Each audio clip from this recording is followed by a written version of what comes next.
要说哪个国家的恐怖电影才最无敌且值得你去一看，我想除了泰国与印尼之外，就真的再没什么了。为什么泰国与印尼的恐怖片能做到经久不衰，甚至还能飞黄腾达，一举成为21世纪中的领头羊？这个问题或许只有这部神作可以给你一个答案。据传闻，这是唯一一部连鬼看了都怕的恐怖电影，它就是让印尼直接在榜上封神的《撒旦奴隶2》。温馨提示：影片全程高能不断，胆小的请赶快艾特你的大冤种朋友一起观看。这栋居住的1000人公寓就只有这一部破烂不堪的电梯。这天，女人在等电梯时不小心扯出了包里的硬币，他们顺着还未来得及修补的窟窿就掉进了梯井，而女人的这一举动也成功点燃了那根夺命的导火索。然而才刚刚下降年久失修的电梯就出现了故障，卡在半空的电梯误打误撞地打开了一层的大门，碰巧门外的孩子们看到了洒落在梯井里的硬币，接着便你争我夺地跳进去捡起了地上的硬币。困在电梯里的人谁都不知道接下来会发生什么，在这人人自危的环境里，每个人的求生欲都已经拉满。说完，上方的钢索就以崩断梯箱不受控制的急速下降。此时女孩们都被地上的白花花硬币闪瞎了眼，丝毫没有注意到头顶的危险。等其中一人发现不对劲时，那首安眠曲早已临近末尾。他虽有心呼唤同伴，然而此刻已经来不及了。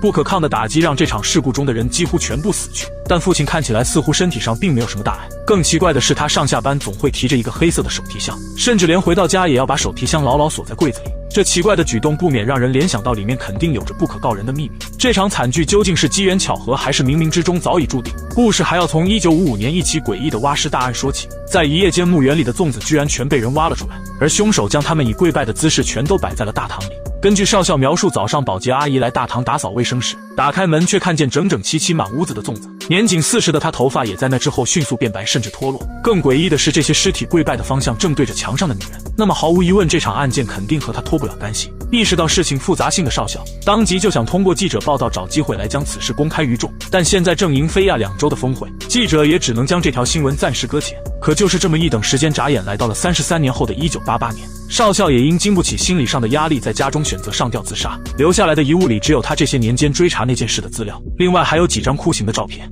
以及一把类似降魔杵的法杖。此刻的布迪曼也下定决心，一定要将这件事追查到底，这也算是给死去的少校一个交代吧。这天，孩子们在玩耍时却无意发现埋在地下的石板，石板上似乎还能隐约地看到刻满了字迹。老三怎么看他都像是一块被岁月封实的墓碑。看着周围的一片静好，小伙伴们都说他是想象力太丰富了。饭桌上，老三将那块类似墓碑的石头告诉了姐姐小诺，但他根本不相信一个15岁孩子嘴里的话，并指责他说把这个想象力用在学习上也不至于全班倒数。然而小诺当晚的发现却直接否定了他嘴里的话。8楼的垃圾口像是被什么东西堵住了，怎么也打不开。无可奈何的他只能下到7楼去丢垃圾。奇怪的是，7层的住户们家都敞着大门，而且他们全都像是着魔般的行为举止，显得十分诡异。等丢完垃圾回头，发现空荡的楼道现在站满了人，住户全都一脸冰冷的死死盯着他。虽然小诺不相信什么牛鬼蛇神，可这诡异的一幕还是让他后背阵阵发凉。回到房间里的小诺坐立难安，久久不能平静，100万条可怕的想法不由得在他脑袋里绽放。在他惊慌之余，另一边的胖墩也遇到无法解释的怪事，那扇被卡住的垃圾口在这会儿居然离奇的打开了，然而丢进去的垃圾迟迟没有听到落地发出的声响。等胖墩一脸疑惑地朝里面望去，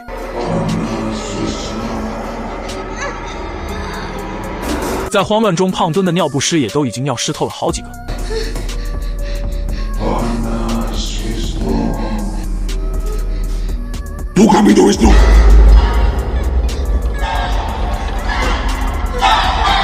据了解，胖墩的父亲是在一场大火中被活活烧死的，也就是说，那只鬼很有可能是躺在棺椁中死去的父亲，而母亲也在那次的电梯事故中被死神夺去了性命。曾经一家3口的胖墩现在是孤家寡人，在他与母亲的眼里，被烧死的父亲并不是什么好人。紧接着，他就从柜子里拿出一本厚厚的手语教材，他还以为上面是教人们怎么通过手语去表达想说的话，却不知书面上记载的东西全都是有关撒旦恶魔的。如今电视台都在播报几天后大雨将席卷整个瓜洼岛，过不了多久曼达拉公寓就将被雨水淹没。父亲在听完根本不为所动，愣是要坚持住在这里。眼看说不动，小诺几人也只好硬着头皮的强装淡定。午后的环境格外的静谧，几人也在天然的助眠下慢慢睡了过去。就在这时，电视机突然飘起了一阵雪花，里面居然缓缓冒出一个身穿婚纱的女人。很快预报的那场大雨也在2天后如约而至。这会儿的东尼也抱着修好的录音机找到了塔利，暗恋他的东尼看到的第一眼就醉在了塔利的16群。在这个年代，除了电视机之外，收音机是每家每户的不二之选。但谁曾想，正常播放的收音机突然传出了可怕的声音。 Kuburan saya sempit, Mama.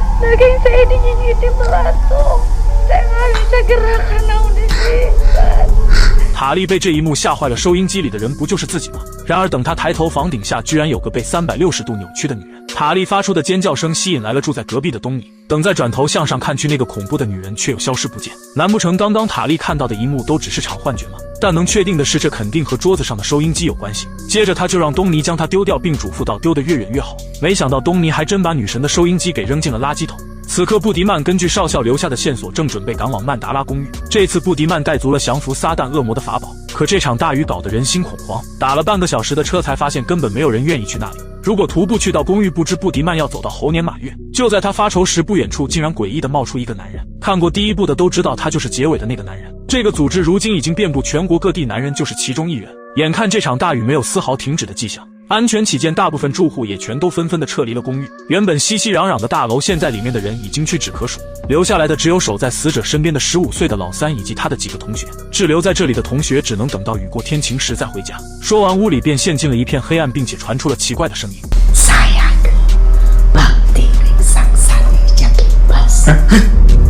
当同学询问一圈，才惊恐地发现其他人并没有说话。等几人心惊胆战地来到这里，并没有发现有人的踪迹，反而看到是水流冲断了电路，才导致整栋楼断电。掉落在水里的电线还不停地滋滋作响，冒出阵阵白烟。接着几人趁着公寓里没人，偷偷地打开了里长的房门。这个举动也让他们误打误撞地揭开笼罩在公寓上的面纱。照片上清楚地记载着公寓建造的位置，他们的脚下在几十年前正是那片埋葬人的墓地。令几人疑惑的是，公寓的楼梯只能通往14层，但从照片上看，最上方似乎还有被隐藏的第15层，并且照片上的日期也全都是17号的那天。也就是说，等到了明天仍旧会发生当年的事情。另一边，公寓的看管员胡子无意间撞见了东尼，为保证每个房间的安全，胡子还邀请他一起勘察。可现在除了摆在房间里的死尸，哪有什么异常？看着年长的胡子不好拒绝的东尼，也只能答应他。然而就当他回头，身后的胡子却不见了踪影。在这种环境里，本就把尼克吓得够呛，但懒驴上磨的胡子却偏偏在这会腰间盘发作。无可奈何的尼克只能拿着胡子给的火柴继续巡房。等他壮着胆子来到13楼的1303号房的时候，可怕的事情就已经在身旁悄悄地上演了。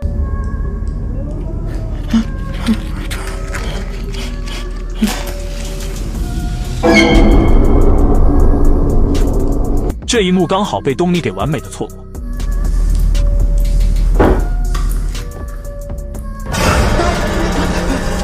等再次划开火柴，地上的尸体又恢复到了之前的模样，但刚刚的场景仍旧把他吓得魂飞魄散。不久后，被吓晕在地的东尼被过路的卷毛发现，在卷毛的指引下，东尼钻进了那个狭窄的窟窿，并且在里面发现了多张婚纱女人的图片。这会儿才发现，留在公寓里的人如同蒸发般的全都消失不见。然而东尼心惊胆战地勘察着每个房间里的门窗时，本该巡逻的胡子来到塔莉家里，与他探讨起了人生。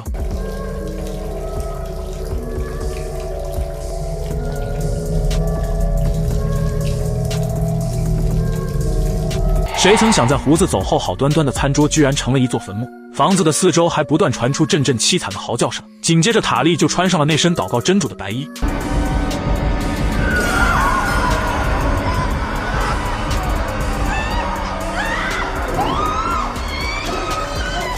从电梯井跑出的小女孩也碰到了同样的事情。那场事故导致女孩的父母全都双亡，家里再也没有了之前的温馨。可在这会儿，一阵沉重的脚步声不断在楼房里回荡。等被吸引而来的女孩不解地顺着方向看去，只见被电梯砸死的小伙伴现在全都已经找上了门，并且脚下这会儿也莫名地出现跳房子的游戏图案。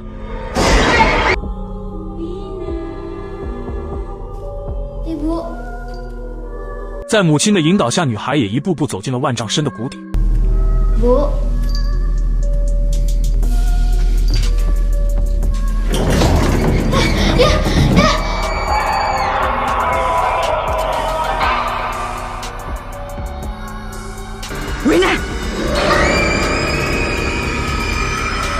接连发生的恐怖事件让小诺对父亲产生了怀疑。多年以来，父亲总说在上班，可没人知道他上的什么班，更没人知道形影不离的箱子里到底装着什么。仿佛不亲眼打开看个明白，就会让他痛不欲生。在雨夜趁着父亲熟睡时，小诺拿走了柜子上的钥匙。在他们的努力下，也顺利猜对了上面的密码，但打开后里面装着的东西却直接把他们吓傻了。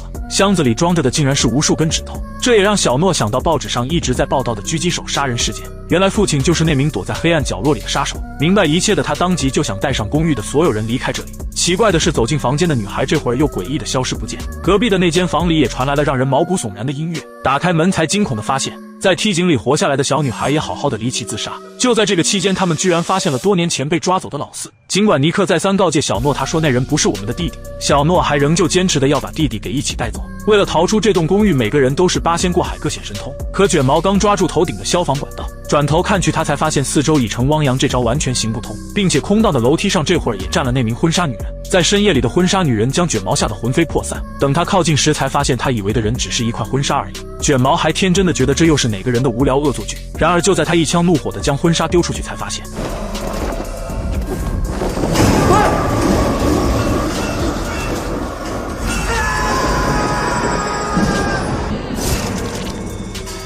此时出去寻找帮手的塔莉还对此浑然不知，不曾想在说完没多久，不远处的婚纱女人就来到了这里。但好在塔莉在逃跑途中碰见了热心肠的胡子大叔，然而胡子完全不相信他嘴里所说的一派胡言，并大胆的独自一人想看看他所指的婚纱女人。婚纱女人就在拐角，谁料胡子一去就足足是半个时辰。意识到不对的塔莉上前查看时，胡子就被人扭断了脖子。正常人在看到都会选择扭头就跑，然而他也不例外。意想不到的是，随后塔莉就踏上了另一条不归的道路。凭借瘦小的身躯，他居然躲进了那扇狭窄的垃圾口。傻乎乎的塔莉还以为婚纱女人不会发现他在这里，我想他对自己的这个选择也表示非常满意。可等一抬头，正上方的粽子就来到了这里。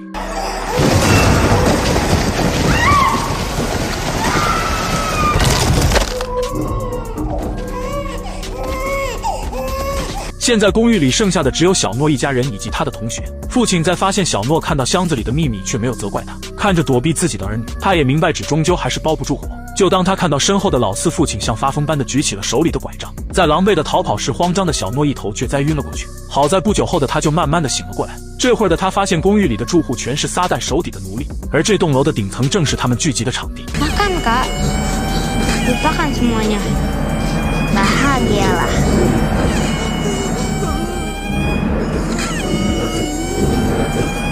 在吃了它之后，小诺也从这场可怕的梦中醒了过来。可学习一向很差的他，这会儿居然夺得本学期的最高分，也顺利的拿到了奖学金，前往他梦寐已久的旅游胜地。然而只是睡了一觉，小诺就得到了他想要的一切。突如其来的惊喜让他不敢相信这全都是真的。Tetap di sini, Rini.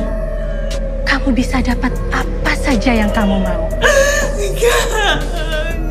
随着画面一转，处在幻境里的小诺就被拉回了现实，并且父亲的手脚也被绑在了五马分尸的酷刑上。伴随着指挥官的号令，他的结局我想每个人都心知肚明。看着亲人接二连三的从身边死去，他却什么都做不了。就在这千钧一发之际，远处的布迪曼终于来到了这里。随着丢出攥在手里的法器，撒旦手底下的奴隶全都摆脱了他的控制，而小诺也趁势打晕了恶魔赐给他们的老四。看到这里，身穿婚纱的拉米诺也张牙舞爪地朝他扑来。布迪曼这会儿打开少校留下的法器，虽然这一击不足以致命，可这短短的几秒钟却为他们争取到了活下来的希望。小诺一行人也仓促地离开了这栋建在墓地上的公寓。噩梦并没有因为几人的离开从而到此结束，他也将在不久后掀起一阵遮天盖日般的腥风血雨。Seharusnya semalam kita datang. Kita harus membiarkan peristiwa semalam terjadi. Ingat?